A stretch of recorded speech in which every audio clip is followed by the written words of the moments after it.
विस्तारानं उत्तर त्या ठिकाणी दिलेलं आहे। परंतु या विस्ताराच्या उत्तरामध्ये छत्रपती शिवाजी महाराजांच्या इतिहासाबद्दल CBSE मध्ये 22 पानं आली, त्याबद्दल निश्चितपणे धन्यवाद, या ठिकाणी आभार मानायचे। परंतु 260 आणि अंतिम आठवडा प्रस्ताव हा विरोधकांचा असतो। विरोधकांनी मांडलेल्या मुद्द्याची उत्तरं मिळावी अशी साधारणपणे बोलतो ना, मला बोलू दे, साधारणपणे अपेक्षा त्या ठिकाणी असते। परंतु सभागृहापेक्षा सभागृहाच्या बाहेर काय बोललं गेले त्याची उत्तरं जास्त मिळाली। सभागृहापेक्षा सभागृहाच्या बाहेर काय बोललं गेलं त्याची उत्तरं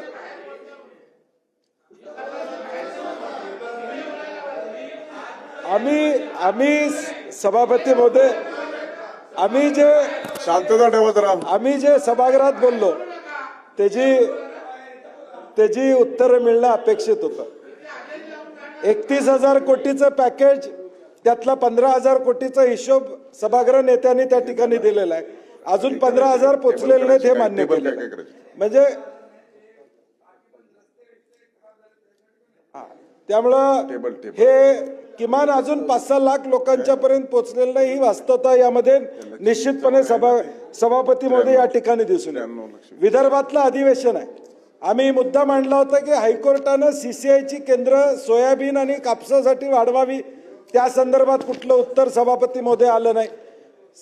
कापूस आणि सोयाबीन हे 10 क्विंटल ऐवजी हेक्टरी 30 क्विंटल विकत घेतला जावा MSPनं, याच्या संदर्भात कुठलंही सुतोवाच सरकारकडून या ठिकाणी करण्यात आलेलं नाही सभापती महोदय। समृद्धीचे ऍक्सिडेंट समृद्धीवर एवढे होतात त्याची चर्चा या ठिकाणी सभापती महोदय या ठिकाणी अपेक्षा होती। कर्जमाफीचा तारीख ही सभापती महोदय, कर्जमाफीची तारीख आम्हाला वाटलं होतं की कॉमन मॅन म्हणून ज्यांची ओळख आहे ते कर्जमाफीची तारीख जाहीर करतील असं आम्हाला त्या ठिकाणी वाटलं होतं। हे शिंदे साहेब आपसात बोलू नका, त्या ठिकाणी जाहीर होईल असं वाटलं होतं। त्याचबरोबर सभापती महोदय, सभागृह नेत्यांनी 40 लाख घरांचा निर्णय दिला। 40 लाख घरं पूर्ण होणार, कधी पूर्ण होणार याची तारीख त्या ठिकाणी सांगितलेली नाही। सभापती महोदय, अनयुज्ड शिंदे साहेब, अनयुज्ड FSI बद्दल आपण म्हणला, अनयुज्ड FSI वापरला जाणार, परंतु उद्या धारावी झाल्यानंतर तुम्ही राईट टू रिफ्यूज त्या ठिकाणी केलेला धारावीतलाच FSI घ्यायला लागणार आहे। हा उपयोगाला किती येणार आहे, माझी साशंकता बोलून दाखवतो, हा उपयोगाला किती येणार आहे हे मला माहित नाही। कायदा आणि सुव्यवस्थेवर बोलताना 112चा उल्लेख त्या ठिकाणी करण्यात आला। शिंदे साहेब, महाविकास आघाडीचं सरकार असताना तुम्ही अजितदादा आणि आम्ही मंत्री असताना 7 मिनिट आणि 10 मिनिटाचाच टाइम होता।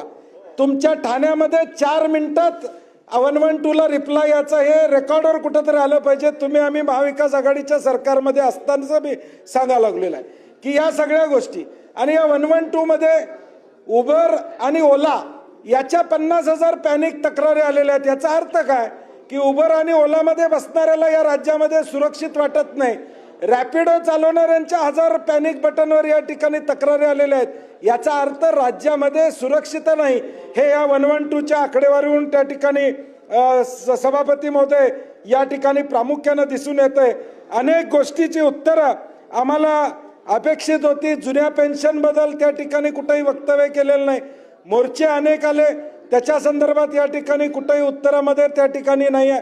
अंतिम आठवडा आणि 260 मध्ये आम्ही जे मुद्दे मांडले त्याच्यापेक्षा सरकारनं काय केलं हे सांगण्याचा प्रयत्न झाला। मला वाटतं प्रवीण दरेकरांच्या सत्ताधारी प्रस्तावावर हे उत्तर आलं असतं तर आम्हाला हरकत नव्हती। विरोधकांच्या प्रश्नावर किमान आमचे सर्वसामान्यांचे जे प्रश्न मांडले त्याची उत्तरं मिळणं आम्हाला अपेक्षित होती। आरोग्य खरेदीमध्ये 700 कोटी रुपयाचा औषध खरेदीमध्ये GSTचा 103 कोटीचा परतावा, ज्यावेळी खरेदी झाली त्यावेळी GST 15% 18% होता आणि नंतर 5% आला। वरचा परतावा या खरेदीमध्ये झाला नाही। हा एक मी या ठिकाणी माहिती मागितली होती, त्याचंही उत्तर आपल्याकडून त्या ठिकाणी सभापती महोदय आलेलं नाही। एकूण ज्या घोषणा सभापती महोदय आपण या ठिकाणी केल्या, आकडेवारी लिहिता लिहिता कॅल्क्युलेटरचं सेल कमी झाला अशी एवढी आकडेवारी आपण जाहीर केली। म्हणजे आज ज्या घोषणा आपण इथं केल्या किंवा सरकारच्या घोषणा बघितल्यानंतर मला एकच म्हणावं लागतंय, इंस्टाग्रामवर जसं 12 सेकंडचा रील असतो, एक रील बघितलं की 25व्या रीलला पहिला विसरतो, तशा या तुमच्या घोषणा आहेत.